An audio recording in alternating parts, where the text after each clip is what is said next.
Porque tem irmão que na hora que pega no microfone já vai falando língua estranha. Nem saúde da igreja direito. Aí ele fica que nem panela de pressão, chiando. Que é isso, irmão? Prega o evangelho. As línguas na igreja. Vamos só pegar aqui alguns, porque não vai dar para ler que é grande. Vai, 20, começa. 20. Que fareis, pois, irmãos, quando vos ajuntais? Isso. Cada um de vós tem salmo, tem doutrina, tem revelação, tem língua, tem interpretação. Isso. Faça-se tudo para edificação. E se alguém falar língua estranha, faça-se isso por 2 ou quando muito 3. É aqui. Para aí. Pronto, é bem aqui. O irmão mandou essa pergunta aqui para mim. Pastor, tem uma questão, me explique. Se alguém falar em uma língua estranha, que a falem somente 2, quando muito, 1 de cada, e que haja. Depois Paulo diz, se não houver intérprete, fique calado aonde? E fale com quem? Diante disso, eu como aluno pergunto, por que então vários falam língua no meio da igreja de uma só vez? Bora, passa aqui. Bora, diz. Por que que Paulo... Entendeu? Paulo está dizendo que na igreja, 1 ou 2 fale por sua, quando há, e se não houver intérprete, cale-se. Vamos lá. Para ter organização, né? Tem que ter organização no culto. Quando todo mundo está falando línguas estranhas, ninguém vai entender nada. Mais de vocês querem participar? Que nós vamos responder essa pergunta dele aí, ok? Em relação às pessoas que falam, pastor, eu acho que mesmo para demonstrar espiritualidade, ou tentar demonstrar espiritualidade no culto ali, né? Aí várias pessoas começam a falar ao mesmo tempo. E muitas vezes também, dentro do culto, é emocionalismo, porque vê o outro falando, e aí vira toda essa, como o irmão falou aqui, irmão César, né? Eles começam a falar e ninguém vai entender nada. Nós temos 2 dons aí. Nós temos primeiro o dom de variedade de línguas, que esse dom de variedade de línguas, lá vai, é um dom específico de exaltar a bondade e uma adoração para aquele que recebe, transmitir à igreja. Ok? Aí é o seguinte, esse dom não é para todos os crentes. Nem todos os crentes têm esse dom. É aqui que eu quero falar. Prestem bem atenção, porque nós vamos dizer alguma coisa aqui que muitos pentecostais vão se assustar. Está filmando aí? Muitos pentecostais vão se assustar hoje. Paulo não está dizendo que é para todo crente na igreja falar língua estranha. Não é isso.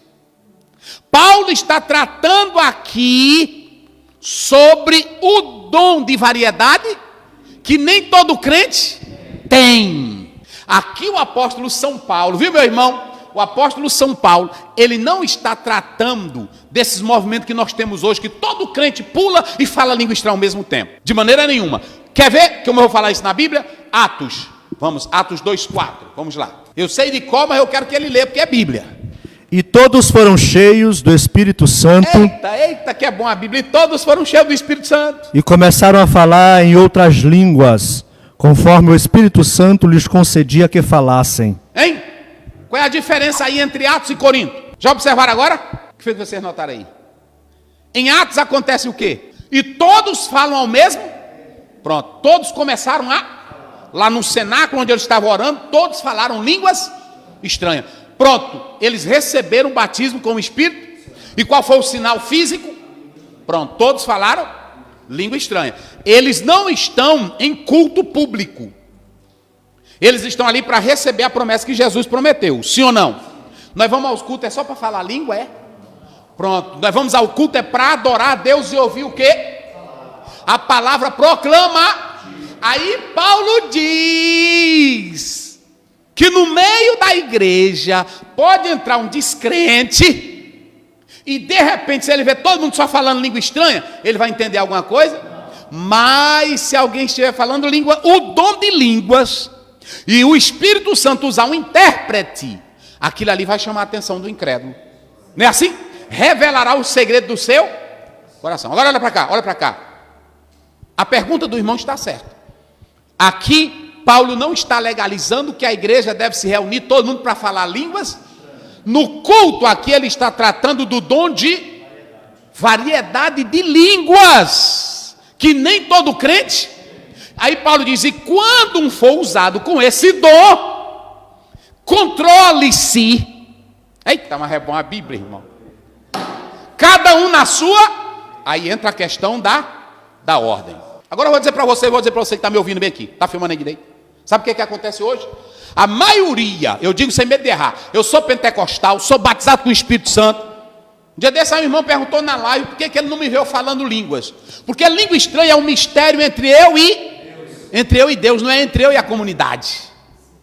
Só que o maior problema é que muitos falam línguas para quererem exibir espiritualidade. Língua estranha é um segredo entre eu. E se eu estiver na igreja, eu pergunto para vocês, e se o Espírito Santo me usar, eu posso falar línguas? Na igreja eu posso falar? Sim. Agora o que foi que Paulo disse? Se não tiver intérprete, fique caladinho. Fica aqui com você. Pronto, essa é a doutrina pentecostal. Agora nós vamos dizer a verdade. Muita coisa nós erramos. Hoje tem, pode falar aí. Fala aí, senão o povo não escuta. Eu já ouvi crentes dizendo que quando o Espírito Santo toma ele não se controla. Não existe essa. O Espírito Santo me pegou, eu estou descontrolado. Inclusive aí no texto Paulo diz, o Espírito do profeta, não é o Espírito Santo, é o Espírito do... Paulo está dizendo que quando o crente é tomado por esse dom, pela variedade de língua, por língua, ele não fica de modo mecânico, perdendo a capacidade mental, a capacidade de pensar, racional, ele não fica doido.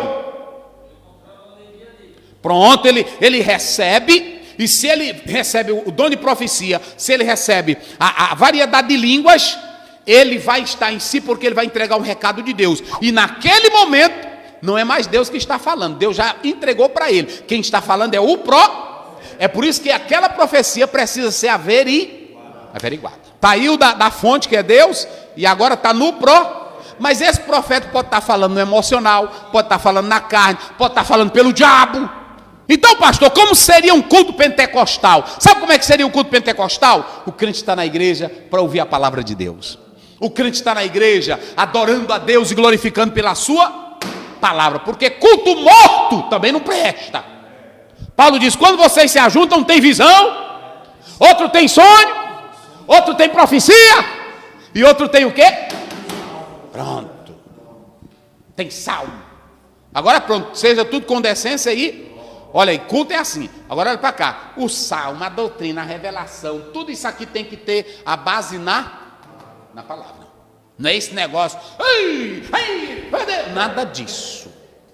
Receba daqui, pega daqui, derruba ela aí, toca ela aqui. Isso não é culto pentecostal. Não é nada disso. E nem é essa, porque tem irmão que na hora que pega no microfone já vai falando língua estranha. Nem sabe a língua direito. Ele pronto, ele fica que nem panela de pressão, chiando. Que é isso, irmão? Prega o evangelho. Não é assim? A igreja pode dizer glória a Deus, o irmão pode dizer aleluia, sim ou não? Sim. E ele pode até falar em mistério com Deus ali quietinho, sim ou não? Agora a maioria de movimento hoje é para exibir o quê? Espiritualidade. Um quer dizer que fala mais língua estranha do que o outro.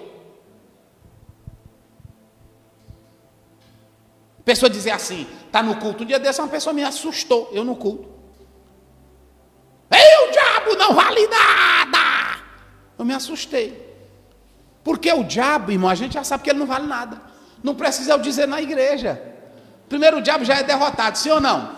Nós temos um bocado de coisa que eu mesmo não faço. Mas tem irmão, pisa na cabeça dele, pisa na cabeça do diabo. O diabo foi derrotado, não foi por ti não, foi derrotado, foi por Jesus. Está lá em Romanos 16, 20. Então preste bem atenção que eu vou dizer aqui, hoje, essas histórias, esses cultos pentecostais que estão acontecendo hoje, essas ilusões, pisa na cabeça dele, derrama azeite nele, joga. Irmão, isso é tão absurdo, eu estava lendo aqui o livro do pastor Elinaldo, ele fala da urina santa. A pessoa que diz que é tão ungida que ela pegava e saía mijando nos lugares na cidade, marcar território, porque aquela urina era santa.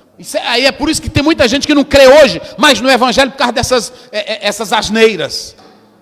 Não é assim? Essas bobagens. Urinar. É o rugido do leão. É a unção do riso. É irmão entrar no culto. Isso é palhaçada. Isso não é poder de Deus. Eu imagino que se Paulo tivesse vivo hoje, e se ele viu o absurdo nos crentes lá de Corinto, agora imagine se hoje ele estivesse vivo. Eu não sei nem como é que ele ia escrever a carta dele. É cai, é dente, é derruba. Isso não é poder de Deus e não é Pentecoste. Não é poder de Deus e não é Pentecoste. Tem nada a ver com isso aí. Então, as línguas estranhas na igreja, elas podem acontecer. Agora, vocês agora fizeram a distinção do dom da variedade de línguas para a interpretação. Pronto. Aqui, meu irmão, você entendeu agora, meu irmão? É que na igreja, Paulo aqui está tratando da variedade de línguas. Que essa variedade de línguas, quando elas são interpretadas, porque o irmão recebe a língua como um dom, revelando a bondade de Deus numa adoração espiritual, e de repente no culto, outra pessoa é usada com a interpretação de línguas, que é o dom de interpretar, e nesse caso, essa variedade de língua com a interpretação é uma profecia para a igreja, que a igreja deve receber para edificar. Mas se o irmão estiver falando aqui essa língua estranha e não houver intérprete, o que ele tem que fazer? Então pronto. Agora, a partir de agora, nós entendemos que variedade de línguas é um dom que nem todo crente tem. Então, se nem todo crente tem, é para todo crente falar língua? Não. No culto é para todo mundo bagunçar? Não. Paulo diz, se você estiver só falando língua estranha, faça o quê? Fique calado e fale consigo mesmo, sem exagero. Ei, irmão, tem exagero demais. Eu não vou nem falar aqui porque tem irmão que até me critica, mas tem exagero. Eu vejo pregador que está o tempo todo aqui sentado, ele não dá um glória a Deus, ele não dá um aleluia. Aí na hora que ele diz, vamos ouvir aqui o irmão, não é assim? Aí ele diz, na hora que eu cheguei aqui, que é isso? Eu já vi crente que você está aqui, ele está adorando a Deus. Tem irmão que diz assim, não, mas cada um tem um controle. Não é assim não, meu irmão. A pessoa que tem um Espírito Santo, ele não é doido, ele é sábio, e ele mantém a ordem. Então nós temos que ter esse cuidado para não virar um desequilíbrio. E Paulo diz assim, deixem de ser meninos. Está aí ou não está? Então pronto, a temática é essa daqui. Medite nisso.